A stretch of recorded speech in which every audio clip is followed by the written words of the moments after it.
Konsultasi hukum di Pasar Ramadan ini dilakukan Kejari Gowa di Lapangan Syekh Yusuf di Jalan Mesjid Raya Sungguminasa, Kabupaten Gowa Sulawesi Selatan.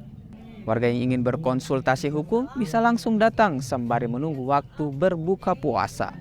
Sejumlah jaksa Kejari Gowa pun dihadirkan untuk memberikan informasi seputar hukum di Indonesia.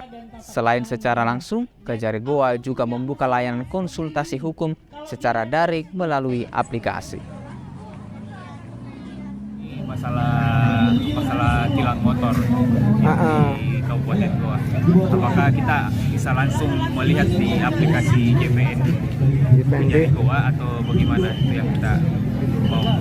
Kami hadir di sini untuk kepada masyarakat yang ada di Kabupaten Gowa, silakan singgah juga ke tempat kami, maka kami akan memberikan penjelasan apapun yang diinginkan oleh masyarakat Kabupaten Gowa, khususnya mengenai pelayanan hukum gratis kepada masyarakat.